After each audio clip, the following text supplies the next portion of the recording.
Guys শিক্ষকসকলৰ attendance in time out time দিয়াক লৈ শিক্ষকৰ মাজত হৈছৈ সৃষ্টি হৈছে। শিক্ষক সন্মিলনী প্ৰতিক্ৰিয়া কি আৰু শিক্ষকসকল ন্যায়ালয়ৰ দ্বাৰস্থ হ'ব নেকি, আজিৰ ভিডিঅ'টোত মই আলোচনা কৰিম। গতিকে মোৰ ভিডিঅ'টো শেষলৈকে আপোনালোকে চাই থাকিব। পাৰিলে মোৰ চেনেলটো ছাবস্ক্ৰাইব কৰি ল'ব আৰু ভিডিঅ'সমূহ শ্বেয়াৰ কৰিব, যাতে সকলো ৰাইজে কথাখিনি গম পায়। তো গাইজ আজিৰ ভিডিঅ'টো আৰম্ভ কৰোঁ। নমস্কাৰ গাইজ, মই মোৰ ইউটিউব চেনেল নিউ ডিম ব্লগলৈ আপোনালোকক স্বাগতম জনাইছোঁ। আশা কৰোঁ সকলো ভালে কুশলে আছে। এই শিক্ষকৰ মাজত এটেণ্ডেঞ্চ দিয়াক লৈ হৈছৈ লাগিছে। এখন নটিফিকেশ্যন চৰকাৰৰ তৰফৰ পৰা প্ৰকাশ কৰিছে, ইন টাইম আউট টাইম দিব লাগে। শিক্ষকৰ ওপৰত কাৰা নিৰ্দেশ, 2 দিন 15 মিনিট সময় লেট হ'লে একদিনৰ আধা চিয়াল কাটা যাব বুলি এই অৰ্ডাৰখনত স্পষ্টকৈ উল্লেখ কৰিছে। এতিয়া কথাটো হ'ল, শিক্ষকৰ বিভিন্ন ধৰণৰ সমস্যা আছে। বাকী সমস্যাবোৰৰ কথা বাৰু পিছত ক'ম। এতিয়া প্ৰথমে আকৌ এই টেবলেট আৰু যিটো শিক্ষা সেইটো এপ আছে, একেবাৰে এইটো দুৰ্বল। এই ভালদৰে কাম নকৰে, সময়ত হেং মাৰাৰ দৰে এনেকুৱা কিবা চাৰ্ভাৰটোৰ প্ৰব্লেম দেখায়, আৰু যেতিয়া আপোনালোকৰ এটেণ্ডেঞ্চ দিব চাব, তেতিয়া এই অসুবিধাৰ সন্মুখীন হৈ যায়। এই টেবলেটসমূহ আৰু এই শিক্ষা সেতু এপটো ঠিক কৰাৰ কাৰণে অসম ৰাজ্যিক শিক্ষক সন্মিলনীৰ সভাপতি ৰাতুল গোস্বামী ডাঙৰীয়াই চৰকাৰক বাৰে বাৰে আহ্বান জনাইছে। আগতে এপটো ঠিক কৰক, তাৰপিছত টেবলেটসমূহ ঠিক কৰক, তাৰে পিছত এই ইন টাইমটো বৰ্তমানটো দিয়ে আছে, তাৰে পিছত ইন টাইম আউট টাইম সকলো দিব। তেওঁলোকৰ কোনো ধৰণৰ আপত্তি নাই, কিন্তু শিক্ষকৰ সমস্যা আছে, যেনে আৰু বিভিন্ন ধৰণৰ সমস্যা আছে। কিছুমানৰ যাতায়াতৰ সমস্যা, কিছুমানেতো নদী পাৰ হ'ব লাগে। এই নদী পাৰ হোৱা বা এনেকুৱা ধৰণৰ দুৰ্গম বা দূৰত্ব বেছি, সেইসকল মানুহৰ কি হ'ব, ৰাস্তা ঘাটতো সকলোৰে প্ৰব্লেম হৈয়ে যায়। 10 মিনিট 5 মিনিট ইফাল সিফাল হ'ব পাৰে, সঠিক সময়ততো আপোনালোকে ক'ব নোৱাৰিব ৰাস্তাৰে অহা কথা। এতিয়া কিছুমানেতো নাও পাৰ হ'ব লাগে। এতিয়া সেইবিলাক মানুহৰ কাৰণে এই অৰ্ডাৰখন একেই, ঘৰৰ ওচৰত কাম কৰা আৰু এই দূৰত কাম কৰাখিনিৰ কাৰণে একেই হৈ আছে। তেখেতসকলৰ দূৰৰখিনিৰ কাৰণে কোনো ধৰণৰ চৰকাৰে এক্সট্ৰাকৈ কোনো ধৰণৰ ৰিলেক্সেশ্যন কৰা হোৱা নাই। গতিকে গাইজ, দৰকাৰ হ'লে শিক্ষকসকলে হাইকোৰ্টৰ সন্মুখীন হ'বলৈ ৰেডি আছে। এই শিক্ষকসকলক এনেকুৱা ধৰণৰ হাৰাশাস্তি কৰাটো কিমান গ্ৰহণযোগ্য হৈছে, আপোনালোকে কমেণ্ট কৰি জনাব। এই শিক্ষকসকলৰ সন্মিলনীৰ সভাপতি ৰাতুল গোস্বামী ডাঙৰীয়াই এই অসুবিধাক লৈ আৰু ইন টাইম আউট টাইম দিয়াক লৈ কেনেধৰণৰ প্ৰতিক্ৰিয়া প্ৰকাশ কৰিছে, মই এই ভিডিঅ'টোত দেখুৱাইছোঁ। আপোনালোকে ভিডিঅ'টো একেবাৰে শেষলৈকে চালে বস্তুখিনি আপোনালোকে গম পাব। গতিকে এই ভিডিঅ'টো আপোনালোকে শেষলৈকে চাওকচোন বাৰু। চৰকাৰে এটা ব্যৱস্থাপনা কৰিছে, ৰাষ্ট্ৰীয় শিক্ষানীতিৰ আধাৰত ডিজিটেলাইজেশ্যনৰ কাম কৰিছে, আৰু এই শিক্ষা সেতু এপৰ জৰিয়তে শিক্ষকসকলৰ উপস্থিতি নিৰীক্ষণ কৰাৰ এটা ব্যৱস্থাপনা কৰিছে। আমি তাক স্বাগতম জনাইছোঁ। শিক্ষকসকলে আমি সদায়েই উপস্থিতি দি আছোঁ আৰু আগলৈকেও দি থাকিম, তাত আমাৰ কোনো আপত্তি কৰিব লগা নাই। কিন্তু এই শিক্ষা সেতু এপটো বৰ দুৰ্বল। এই দুৰ্বলতাখিনি শিক্ষা বিভাগে মানি ল'ব খোজা নাই। আৰু আমি দেখিছোঁ যে যিহেতু শিক্ষা সেতুৰ এপটো দুৰ্বল, বিভিন্ন শিক্ষক শিক্ষয়িত্ৰীয়ে ব্যক্তিগত মোবাইলেৰে হ'লেও উপস্থিতিটো দি আছে। দি থকা বাবে হয়তো ৰাজ্য চৰকাৰে ভাবি আছে যে আমাৰ শিক্ষা সেতু এপটো বৰ সবল।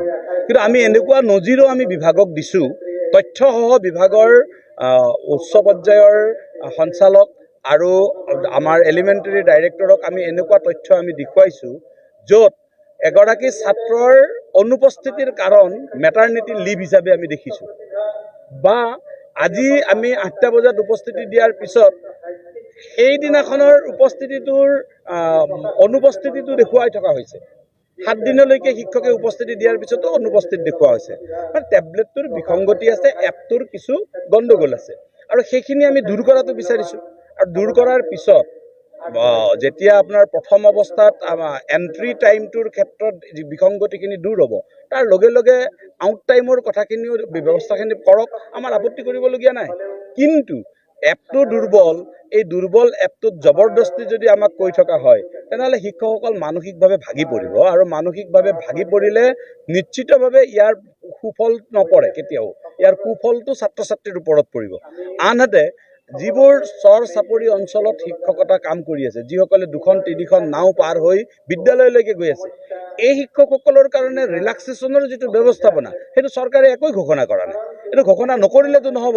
3খন নাও পাৰ হৈ শিক্ষকজন গৈ পোৱা অৱস্থালৈকে তেওঁ 15 মিনিটত গৈ কিবা কাৰণত দেৰি হ'লে, 2 দিন দেৰি হ'লে তেওঁ চিয়াল কাটিব, অথচ নিজৰ জীৱনৰ নিৰাপত্তা নোহোৱাকৈ তেওঁলোকে সেৱা আগবঢ়াব।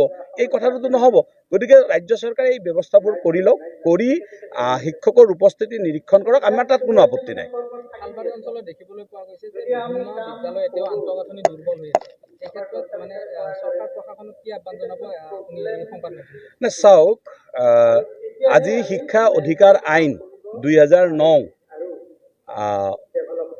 হ'বৰ 15 বছৰ হ'ল আৰু ইয়াৰ যিটো ৰাষ্ট্ৰীয় তথ্য এই তথ্য অনুসৰি আমি গম পাওঁ যে অসমত মাত্ৰ 11.5%হে ইমপ্লিমেণ্ট হৈছে ৰাষ্ট্ৰীয় যিটো RTE এক্টে কৈ থৈ দিছে যে RTE এক্ট মতে প্ৰতিখন বিদ্যালয়ৰ আন্তঃগাঁথনি সুন্দৰ হ'ব লাগিব প্ৰতিখন বিদ্যালয়ত আপোনাৰ শিক্ষক পৰ্যাপ্ত পৰিমাণে শিক্ষক থাকিব লাগিব ইত্যাদি ইত্যাদি কথাবোৰত RTE এক্টৰ যিটো ইমপ্লিমেণ্টেশ্যনৰ হাৰ সেইটো অসমত হ'ল 11.5 আৰু আজি এসপ্তাহ দিন আগতে শিক্ষা মন্ত্ৰালয়ে এটা তথ্য দিছে ভাৰত চৰকাৰৰ যে আজিৰ তাৰিখত অসমত 3000তকৈ অধিক এজনীয়া শিক্ষকৰ বিদ্যালয় আছে আৰু এই বিদ্যালয়বোৰত অতি সোনকালে পৰ্যাপ্ত শিক্ষক নিযুক্তি দিয়াৰ কাৰণে কেন্দ্ৰীয় চৰকাৰে অসম চৰকাৰলৈকে নিৰ্দেশনা পঠিয়াইছে তাৰ পিছত আপুনি হালবাৰী বুলি নহয় সমগ্ৰ অসমৰ অৱস্থাটো একেই এই সমগ্ৰ অসমৰ